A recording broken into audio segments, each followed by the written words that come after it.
A medida que pasan los días, el interés por saber un poquito más cómo se desarrolla aquí en el IPAC los talleres técnicos y artísticos del Mercosur Audiovisual, por supuesto que crecen, y estamos conociendo un poquito más acerca de los maestros que van desarrollando los diferentes talleres.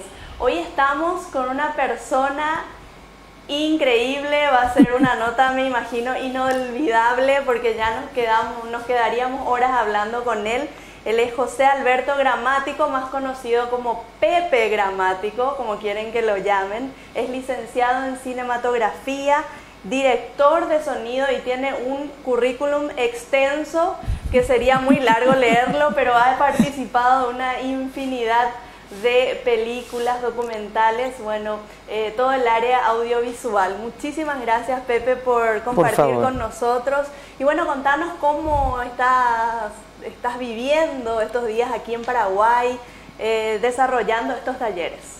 Bueno, por empezar, con mucho calor.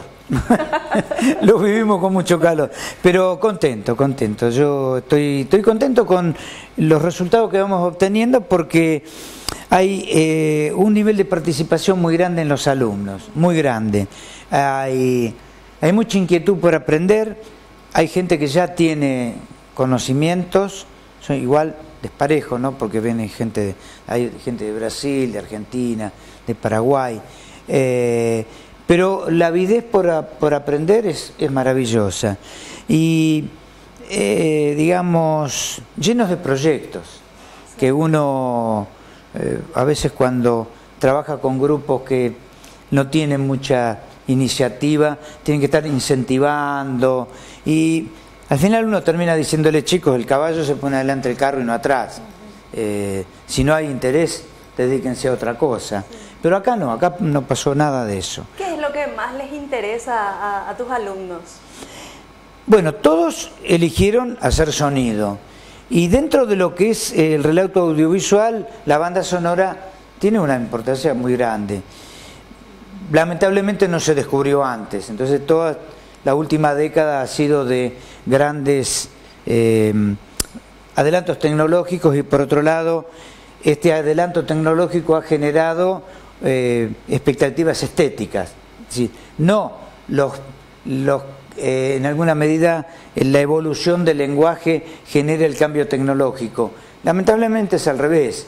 El cambio tecnológico genera de que podamos manifestarnos de otra manera, digamos, con una elaboración a nivel de lo que es el concepto de banda de sonora muy grande, muy distinto, muy enriquecido. Y bueno, ellos han empezado a manejar la técnica, pero falta entrar en el concepto. Bueno, recién estábamos hablando, estoy trabajando con 2 grupos simultáneos, y bueno, había un golpe. El protagonista de uno de los cortos se suicida golpeándose contra la pared. Y bueno, hay toda una técnica, digamos, de elaborar ese golpe, para que no sea un golpe real, que sea un golpe que actúe a nivel de cómo imaginamos nosotros un golpe en una persona que se suicida o algo así. Yo trabajé en base a eso, mandando materiales de lo que opinan otros directores de sonido de otras partes del mundo, cómo jugar con las frecuencias bajas y demás. Yo mandé ese archivo hace unos cuantos días antes de venir yo, para que ellos lean. Y ahora estamos llevándolo a la práctica. ¿Se acuerdan cuando vimos tal cosa? Bueno, esta es la manera de hacerlo. Y yo estaba trabajando con 2 alumnas, una paraguaya y otra brasileña, y yo veía la cara que se encendían así, digo, qué bárbaro, ¿no? Cómo lo van entendiendo, y gracias. Dice, no, gracias no. Esto yo no lo inventé. Yo lo único que hago es tratar de condensarlo para que ustedes lo vayan haciendo. Y con todo va pasando lo mismo. ¿Qué micrófonos usamos? Vamos a hablar en general, y van a ver cómo después ustedes mismos se van a ir dando cuenta, porque lo que no quiero, no porque esté en contra de que sean discípulos, va a venir otro profesor de sonido a partir de la semana próxima para dar otra parte, pues no quiero encasillarlos en que, como dijo fulano, si no sería el sonido según Pepe. Sí. Y no, El sonido, yo lo que trato es de que haya un gran desarrollo, una gran inventiva, despertar expectativas en ellos para que ellos vayan investigando. Yo lo llamo a todo esto jugar. Nosotros, la generación nuestra, modificó muchas cosas, siempre decíamos jugar, vamos a jugar a esto, vamos a jugar en el buen sentido de la palabra, ¿no? Tratar de, a través del juego, un poco como toda la psicología moderna se basa un poco en el juego creativo, ¿no? Hacer lo mismo, jugar, vamos encontrando en todo caso caminos, no sé si son acertados o no. Entonces no tiene sentido que yo les enseñe a jugar y yo solo, tiene que aprender a jugar con otros, claro, tienen que aprender a jugar con otros. Sí. Es un poco el objetivo de estos talleres. Y aparte que se conozcan con personas de otros países, ver de que es mucho más lo que nos une que lo que nos separa, y que todas las separaciones han sido más que nada objetivos políticos de intereses creados. Nosotros somos muy potentes si queremos serlo.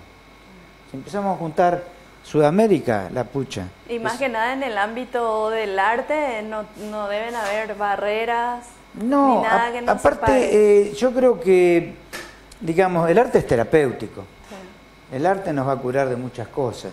Ahora, tenemos que utilizarlo adecuadamente, ¿no es cierto? Pero si nos juntamos entre todos los países del cono sur para generar material, es un mercado potencial, no sé de cuántos millones de espectadores. ¿Y por qué no? Hasta ahora ha sido no. Vamos a tratar de empezar a hacer que comience a ser un sí, ¿no? Ese es, sí, en todo caso, el objetivo último de todo esto. Y esto es un convenio, un acuerdo que han hecho con la Comunidad Europea y con el Mercosur. Y bueno, se empiezan a ver los resultados de las uniones, ¿no? Que no son a un plazo muy corto, sino que se van dando, pero en un tiempo bastante acelerado, digamos, ¿no? Bueno, eso a mí me gusta mucho, me conforma mucho. Pepe, me contabas fuera de cámaras que tenés más de 20 años de labor docente. Sí. ¿Qué es lo que más te gusta entregar tus conocimientos a los futuros profesionales, o de repente trabajar en tus propios proyectos, como me contabas también que estás a punto de realizar, de trabajar en un documental, en una ficción? ¿Qué es lo que más te llena, o ambas cosas? Yo empecé, digamos, cuando no terminé la facultad, porque me tuve que ir por problemas políticos, digamos, ¿no? Yo era consejero estudiantil en el Consejo Superior, y cuando vino la dictadura del 66, bueno, o nos íbamos o nos iban, ¿no? Entonces me dediqué a la actividad profesional, muchos años. No volví a la enseñanza hasta fines cuando volvió la democracia, digamos, ¿no?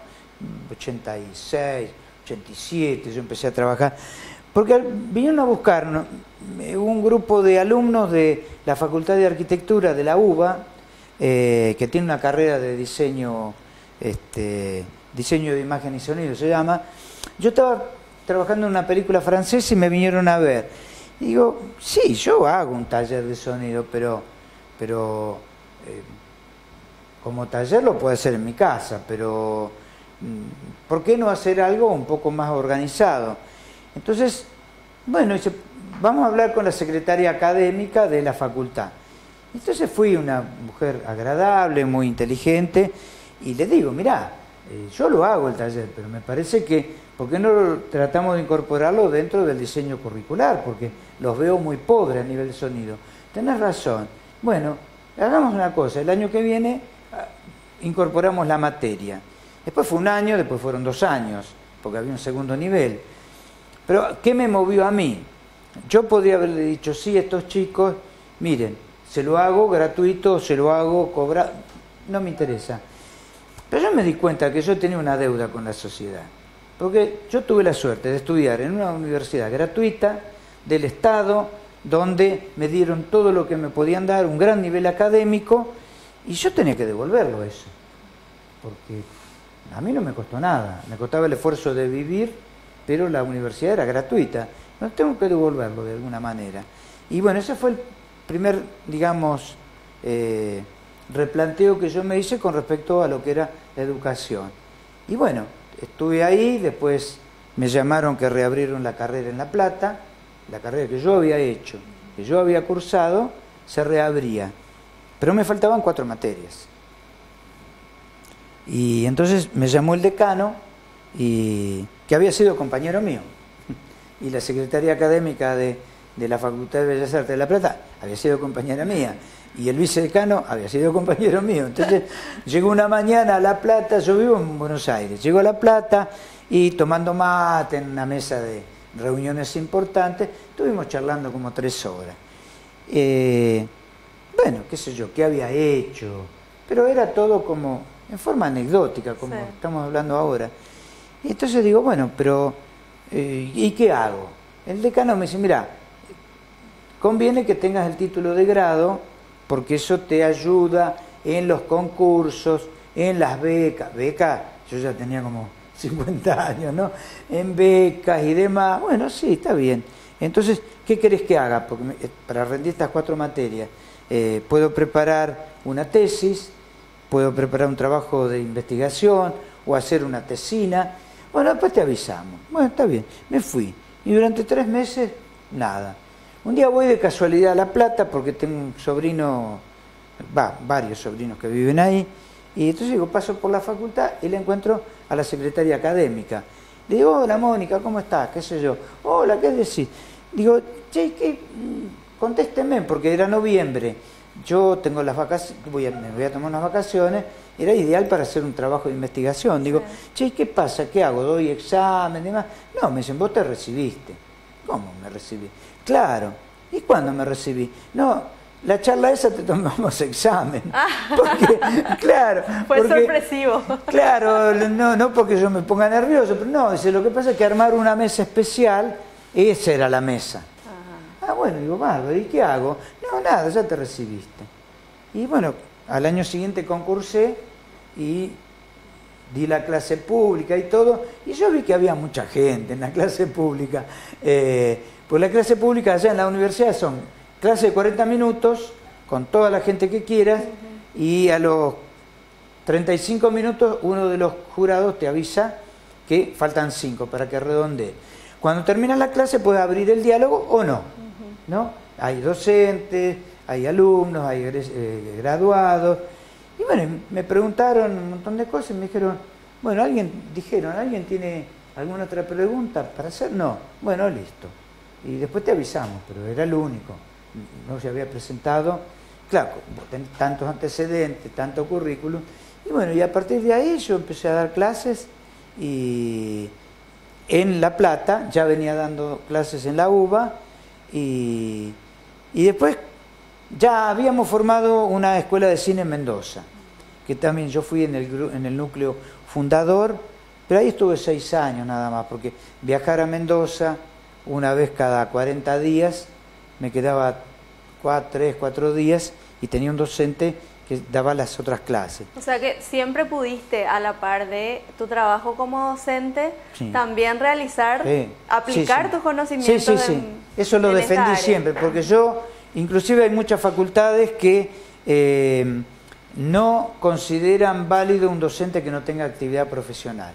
Y creo que eso es muy importante. Porque hoy enseñas en base a los conocimientos, pero también en base a la experiencia. Y en este caso, bueno, uno trata de transmitir los conocimientos a nivel teórico y empírico, pero también cómo llevarlo a la práctica. Si no, es imposible. Y entre todas estas cosas que hiciste, participación que tuviste en cine, en documentales, en películas, ¿qué es lo que más te llenó? ¿Qué es lo que más te dio satisfacción? Mirá, eso es muy extraño de explicar, porque a veces la gratificación no es a un proyecto en sí, sino aparte de un proyecto. Y a veces son las cosas más pequeñas, más simples. Un trabajo que hicimos entre varios porque teníamos ganas de hacerlo, o por ejemplo estos documentales, estos se llaman entusiastas, o no sé, es muy difícil, uno siente como una gratificación temporaria y después ya es abierto, es casi adictivo de empezar a seguir haciendo otro trabajo. Y lo que sí me gusta mucho es la investigación. Yo he descubierto muchas cosas investigando solo o en grupo y después presentarlo. Es como, no para decir qué bárbaro lo que hicieron, no, darlo a conocer como para evitar el derecho de autor y demás, porque me parece tan mezquino, digamos. No toda la gente piensa igual, pero yo por lo menos no me guardo. Yo insisto en esto. Yo tuve mucha suerte de estudiar, de trabajar, de tener una familia con hijos y vivir normalmente, una vida normal, una vida con trabajo, pero con mucha creatividad. Y yo creo que eso hay que devolverlo. Sí. Uno llevarse los secretos a la tumba me parece tan estúpido, porque allá abajo quién sabe qué es lo que se encuentra uno. Así que llegó más vale transmitir todo y a la gente joven ir allanándole el camino, sí. Porque esa mezquindad, eso de estar guardando cosas, yo no guardo nada, sí. ¿No? Guardo los afectos, que es lo que uno mejor tiene y más puede tener atesorando, pero no sé, me doy el lujo de ir a muchos lugares y que me reciban bien. Bueno, gracias, yo agradecido de eso, ¿no? Y dejar algo. Nosotros estamos, bueno, yo he trabajado en muchos proyectos así de educación, lo llamamos más que nada extensión, y vuelvo periódicamente, qué lindo, veo todo lo que pusieron a hacer. Y voy mucho a la Patagonia, a mí me gusta mucho la Patagonia. Si fuese joven me iría a vivir allá, porque la gente es distinta, muy distinta. Y hay muchas cosas para hacer todavía ahí, ¿verdad? Todo como acá, está todo sí, por hacerse. Todo por hacerse, y bueno, exactamente. Pero es un desafío. Sí. Pero bueno, alguna vez hay que empezar. Si está todo por hacerse, alguna vez hay que empezar a hacerlo. En base a tu experiencia de tantos años de trabajo, sí. Pepe, ¿cómo ves el nivel de tu área de trabajo? El nivel en el ámbito de Sudamérica o mismo acá en nuestra región, ¿verdad? En el Mercosur, en los países vecinos, Argentina, Paraguay, Uruguay, Brasil. ¿Cómo ves el nivel? ¿Hay mucho por hacer todavía? Sí, yo creo que nunca llegás a nada. Llegás a un pequeño escaloncito de una escalera que te va a llevar toda la vida y si hay otras vidas te va a seguir llevando. Pero, por ejemplo, una cosa es el nivel tecnológico, ¿no? Que en Argentina es bastante alto, acá es bastante más alto de lo que piensan, en Brasil también, y lo que yo creo que hay que trabajar, porque hay personas que creen que la tecnología soluciona los problemas, al contrario, la tecnología crea problemas nuevos y mucho más complejos que antes, ¿no? Empezar a trabajar en recobrar la identidad que tenemos como pueblos, ¿no? La identidad cultural es el tesoro más grande que podemos llegar a tener. Los europeos de esto se han dado cuenta hace años, por eso lo cuidan tanto. Sí. Y cuidan tanto su lengua, su idioma. Tal vez el que más lo cuide sea el francés, pero será porque se habla en Francia, al ladito en Bélgica y un poquito en Canadá, y después alguna es colonia de ellos. Ellos cuidan su lenguaje, su patrimonio. Italia cuida mucho su patrimonio cultural. En general, Europa lo tienen en claro. Los americanos no. Los norteamericanos no, seguro. No tienen cultura. Es como un estadio de cultura flotante que está más ligado a la moda que al hecho cultural. Pero nosotros tenemos pueblos originarios con una gran cultura, con lengua, con un desarrollo inclusive hasta tecnológico, porque si uno se pone a pensar de las medicinas naturales, nativas, son muy importantes. Si el hombre vivió hasta ahora sin la medicina química, imagínate todo lo que habían desarrollado. Y Y hay tanto que no conocemos, no apoyamos, claro, no interactuamos. Claro, entonces yo conozco un poco de lo que es mi país, pero acá debe haber muchísimo más. Y yo digo, bueno, esos son los verdaderos. Entonces la tecnología tenemos que brindarla un poco nosotros también, en que esté en alguna medida ligada a la cultura nuestra. Entonces, sí, tenemos la última cámara, la más evolucionada. ¿Y qué vamos a hacer? Un trabajo imitando a Europa o imitando a Estados Unidos. Desarrollemos, digamos, profundicemos en nuestra propia cultura. Eso es lo que nos va a sacar del anonimato. Eso es lo que nos va a permitir mejorar nuestro nivel de vida. Si empezamos a intercambiar cosas entre todos nosotros, yo creo que ahí es donde va a ir. ¿Y con quién tenemos que trabajar? Y con los jóvenes. Eso son el futuro. Y bueno. Y justamente, ya que hablas de los jóvenes, ¿qué le dirías a esos jóvenes que están escuchando tu entrevista, te están viendo y están interesados en seguir la carrera audiovisual, ¿verdad? Que tiene muchísimas ventanas. ¿Qué le dirías? Que estudien mucho y que sean sinceros con ellos mismos. Porque si no te sale de adentro, no sirve. No imitemos ejemplos. Vayamos creando nuestros propios ejemplos. Eso es lo más importante. Estudiar, sí, mucho. La tecnología hay que dominarla, pero no depender de ella. Un pintor pinta y sabe qué pintura está utilizando. No se preocupa cuál es el tinte que tiene esa pintura, el diluyente que está usando y demás. Eso lo tiene incorporado, ya no lo piensa. Eso es lo que tenemos que hacer nosotros con la tecnología. Porque en una escuela que yo estoy enseñando, que depende del Instituto del Inca, ¿no? en Buenos Aires, hicimos todo un gran replanteo se modificó el plan de estudio, pero muy profundamente, y había discusiones con colegas míos que terminaban hablando de tecnología. Teníamos que hablar de conocimientos, no de tecnología, de lo que queríamos, digamos, definir un perfil de ingresante y un perfil de egresado. Y eso es un hecho cultural. Entonces, dejemos un poco de depender de la tecnología. Porque la tecnología cambia todos los días. Más, todos los países desarrollados que crean tecnología la van modificando 2 o 3 veces por año para vendernos productos nuevos. Y de repente uno encuentra un aparato de 10 años atrás que funciona bien y que a veces es mucho más simple que lo tan sofisticado. Entonces, estudiar para conocer eso. Y la sinceridad, porque el hecho creativo es un hecho muy sincero, que uno lo va sacando. Nadie piensa tecnológicamente cuando está creando. Eso es casi como un hecho espontáneo. Y si uno es sincero con uno mismo, es fenómeno, sale fácil. Entonces no hay ninguna angustia. No está el escritor frente al papel en blanco que no se le ocurre nada. Eso es mentira. Bueno, Pepe, nos quedaríamos horas, como dije al inicio de esta entrevista, nos quedaríamos horas hablando contigo. Te agradecemos muchísimo este momento de encuentro. ¿Es la primera vez que estás en Paraguay? No, ya he venido a filmar otras veces. Bueno, pero esperamos que no sea la última. No, y aparte en la docencia sí es la primera vez y aparte estoy encantado con todos ustedes. Lo digo sinceramente. Y nos quedamos con ese consejo que dabas de que todo lo que hagamos salga de adentro, salga del corazón.